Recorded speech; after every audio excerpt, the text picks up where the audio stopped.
Hi everyone, welcome to Kamya's all in one channel. तो आज हम कर रहे हैं ये बेडरूम का मेकओवर। ये सबसे इग्नोर्ड वाला बेडरूम था मेरा। तो ये है मेरे बेडरूम का बिफोर लुक। अब मैं दिखाती हूँ इसका मेकओवर के बाद का लुक। तो this is how this looks now. बहुत ही बजट फ्रेंडली वे में मैंने इस बेडरूम का मेकओवर किया है। आगे वीडियो में मैं आपके साथ सारी डिटेल्स शेयर करूंगी, कौन सा पेंट, कौन सा वॉलपेपर, कितनी शीट्स, अप्रॉक्सीमेटली कितना खर्चा आया, सारी डिटेल्स मैं आपके साथ शेयर करने वाली हूं। तो एंड तक ये वीडियो को ज़रूर देखिएगा। आई एम श्योर आपको बहुत ही यूज़फुल आइडियाज़ इसमें से मिलेंगी। मेरी बेडरूम की वॉल पे बहुत सारी जगह से ऐसे प्लास्टर निकला हुआ था, तो सबसे पहले हम इसी को टैकल करेंगे। उसके लिए मैंने यहाँ पे वॉल पुट्टी बनाई है। आपको कंसिस्टेंसी ऐसी रखनी है कि वो ड्रिप ना हो, थोड़ी थिक कंसिस्टेंसी ही रखनी है। जैसे एक फेस क्रीम की कंसिस्टेंसी होती है ऑलमोस्ट वैसी ही रखनी है, एकदम स्मूथ होनी चाहिए। बस वॉल पुट्टी को पानी से मिक्स करके एक स्मूथ और थिक टेक्सचर बना के उसको अपने वॉल्स पे जहाँ पे प्लास्टर निकला हुआ है वहाँ पे अप्लाई कर दीजिए। जब आप वॉल पुट्टी को पानी के साथ मिक्स करेंगे तो आप मेक श्योर करिएगा कि आपके उस मिक्सचर में बिल्कुल भी गांठें ना हो, वरना आपकी जो वॉल पुट्टी है वो वॉल पे एकदम इवनली नहीं लगने वाली है। तो बस जहाँ जहाँ से प्लास्टर निकला हुआ था वहाँ पे मैंने वॉल पुट्टी अप्लाई कर दी है। वॉल पुट्टी को सूखने में ऑलमोस्ट 1 दिन लगता है, तो मैंने उसको 1 दिन के लिए छोड़ दिया था। 1 दिन के बाद ये अच्छे से ड्राई हो गई। आपको दिख रहा होगा वीडियो में भी, उसका कलर और भी लाइट हो गया। तो उसके बाद जब आपकी वॉल पुट्टी सूख जाए तब एक सैंड पेपर की मदद से आपको अपनी वॉल्स को स्मूदन अप करना है, सैंड करना है, ताकि वॉल पुट्टी लगाने के बाद कुछ भी अगर अनइवन टेक्सचर रहा हो तो वो अच्छे से स्मूदन अप हो जाए।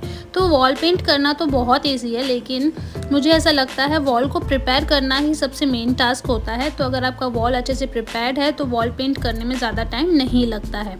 चलिए, तो मैंने यहाँ पे पूरा वॉल्स जो है अच्छी से सैंड कर दिया है। तो अब मैं बस जो भी ड्राई पुट्टी निकली है उसको मैं अपनी वॉल से और नीचे फ्लोर से अच्छे से साफ़ कर दूंगी, और इसके बाद हम चलेंगे हमारे पेंट करने के प्रोसेस में। अच्छा, अब मेरी जो ये वॉल्स है ये वाइट कलर की है। अब इसके ऊपर भी मैं वाइट कलर ही पेंट करने वाली हूँ। अब यहाँ पे मेरी 4 वॉल्स है, इसमें मैं 3 वॉल्स को पेंट करूँगी, और जो बेड के पीछे वाली वॉल है, जो एक्सेंट वॉल जिसको बोलते हैं, उसमें मैं वॉलपेपर लगाने वाली हूँ। तो मैं उसको पेंट नहीं करूँगी, बाकी की तीनों वॉल्स को मैं पेंट करूँगी। पेंट करने के लिए मैंने यहाँ पे एशियन पेंट्स का जो बेस पेंट होता है वाइट कलर का वो ही यूज़ किया है, क्योंकि ये रूम काफ़ी छोटा है। अगर हम छोटे कमरों में white colour, light neutral colours paint करते हैं तो आपका जो रूम है वो ऑटोमेटिकली बहुत ही बड़ा दिखता है। तो मैं यहाँ पे इसको वाइट पेंट ही करूँगी। अच्छा, अब मेरा जो पेंट है ऑलरेडी वाइट है, उसके ऊपर मैं वाइट पेंट कर रही हूँ, तो 2 कोट्स में मेरा काम हो गया था। लेकिन अगर आपके कमरे में डार्क शेड का कोई पेंट लगा हुआ है, उसके ऊपर आप कोई लाइटर शेड करोगे तो हो सकता है कि आपको 3-4 कोट्स भी लगाने पड़े फॉर अ स्मूथ टेक्सचर।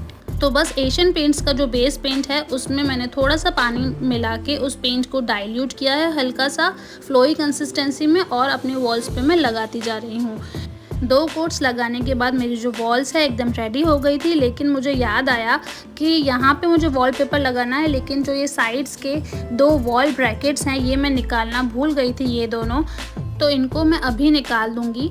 तो ये बस स्क्रू से दीवार में फिक्स्ड थे, तो बस मैंने उनका स्क्रू निकाला है और वो आसानी से जो है रिमूव हो गए हैं। रिमूव होने के बाद ये वॉल पे कुछ अनइवननेस आ गई है, तो इसको भी मेरे को फिल करना होगा। तो मैं फिर से थोड़ा सा वॉल पुट्टी बनाया, और जहाँ पे भी होल्स थे, कि जैसे यहाँ पे नेल्स लगे हुए थे मेरी वॉल पे, तो वो मैंने नेल्स भी निकाले। तो उस होल्स को और वॉल ब्रैकेट्स के पीछे वाली जो वॉल पे जहाँ पे थोड़ा अनइवन टेक्सचर आ गया था, उन सबको मैंने स्मूदन अप कर दिया वॉल पुट्टी की मदद से। अब यहाँ पे मैं लेकर के आई हूँ 3D वॉलपेपर। ये ब्रिक वॉलपेपर है, तो सबसे पहले हमको इसको भी प्रिपेयर करना है। इसमें साइड में जो भी हाफ ब्रिक्स है उसको हमको कट करके निकालना है। अगर हम नहीं निकालेंगे तो दीवार पे जब हम इन दोनों को चिपकाएंगे तो बीच में ये लाइन दिखेगी, ये जॉइंट दिखेगा जो बिल्कुल रियल नहीं लगेगी। और अगर हम इनकी हाफ ब्रिक्स जो है वो कट कर देंगे तो हमारी पूरी वॉल पे कहीं पे भी हाफ ब्रिक्स नहीं दिखेंगी, पूरी ब्रिक्स ही दिखेंगी, और वो आपकी जो वॉल है वो और ज़्यादा रियलिस्टिक और असली ब्रिक वॉल की तरह ही दिखने वाली है। तो बस साइड की हाफ ब्रिक्स को काट के मैंने उसके पीछे का पील निकाल दिया है, और एक एक करके मैं उसको वॉल पे स्टिक करती जाऊंगी। अब ये फोम वॉलपेपर है तो हमको बबल्स वगैरह पड़ने का कोई डर नहीं है, सिंपली इजीली ये चिपक जाता है।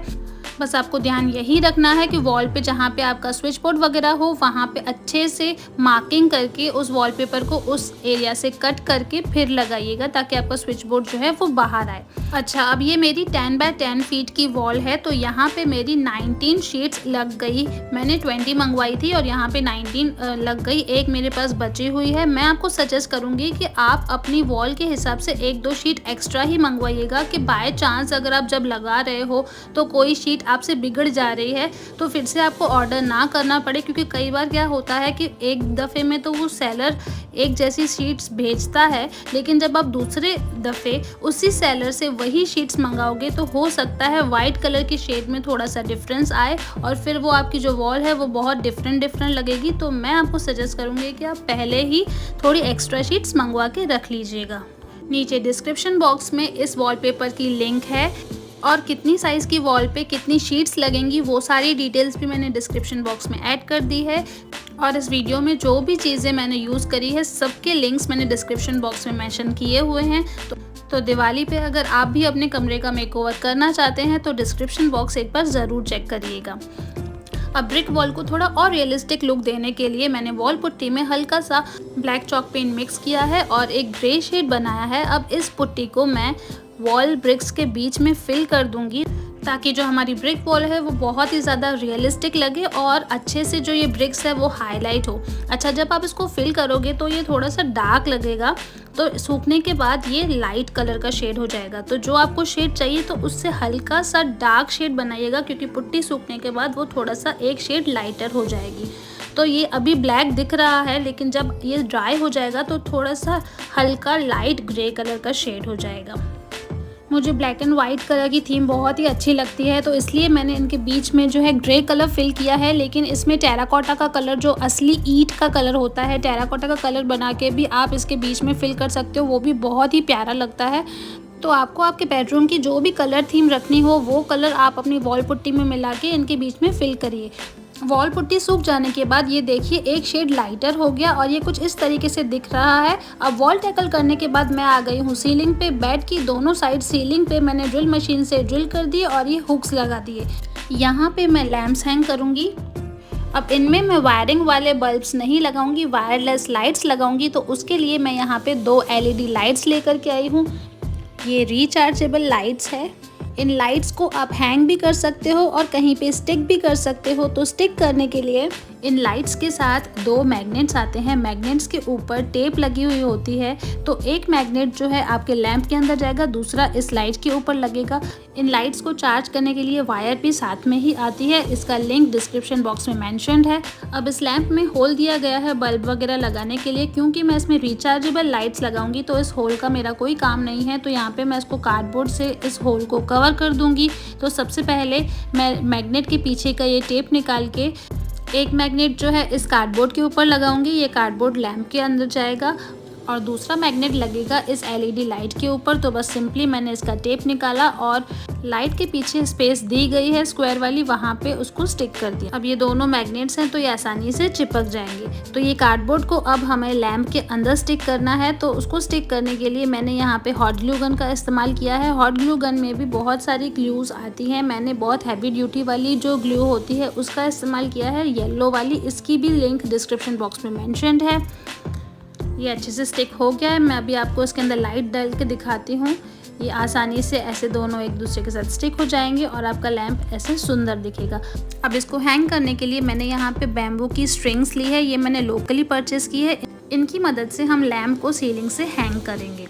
तो बस जो सीलिंग पे हमने हुक लगाया था उसके ऊपर मैं लैंप को हैंग कर दूँगी कुछ इस तरीके से। जलने के बाद ये कुछ इस तरीके से लगता है। इन रिचार्जेबल लाइट्स की जो रोशनी है वो बहुत ब्राइट और मैजिकल है। जलने के बाद ये बहुत अच्छा एम्बियंस क्रिएट करती है, बहुत ही प्यारी लगती है। चलिए फाइनली टैकल करते हैं हमारे बेड को। बेड जो है हम नेक्स्ट मंथ रिप्लेस करने ही वाले हैं, तो कुछ टेम्प्ररी इसको जुगाड़ करके इसको अच्छा लुक देना था। तो मैंने यहाँ पे बैम्बू का मैट लिया है। ये काफ़ी फर्म और स्टडी मैट है। तो मेरे बेड के हेडबोर्ड की साइज़ के हिसाब से मैं बैम्बू की मैट पे मेज़र कर दूंगी, मार्क कर दूंगी और उस हिसाब से, उस साइज़ के हिसाब से मैं जो मैट है उसको कट कर दूंगी सीज़र की मदद से। कट करने के बाद कोई भी हैवी ड्यूटी ग्लू आपको अपने हेडबोर्ड पे लगाना है। आप वुड ग्लू भी यूज़ कर सकते हो और सिंपली अपने हेडबोर्ड के ऊपर उस मैट को स्टिक कर देना है और बस चिपकाने के बाद इसको ड्राई होने के लिए छोड़ दीजिए। ड्राई होने के बाद हमारा बेड का जो हेडबोर्ड है वो कुछ इस तरीके से दिखेगा। चलिए एंड में यहाँ पे साइड में मेरा एक स्टोरेज यूनिट था तो उसको मैंने कर्टन से कवर कर दिया है। मैंने ऊपर कर्टन स्प्रिंग लगाई है और उसके ऊपर कर्टन लगा दिया है। कलरफुल टैजल्स वाला कर्टन हैंग किया है एक पॉप ऑफ कलर ऐड करने के लिए। तो चलिए अब बिफोर आफ्टर का टाइम आ चुका है। तो पहले मेरा जो कमरा था वो कुछ इस तरीके से दिखता था और मेकओवर के बाद इसका लुक कुछ इस तरीके से आ रहा है।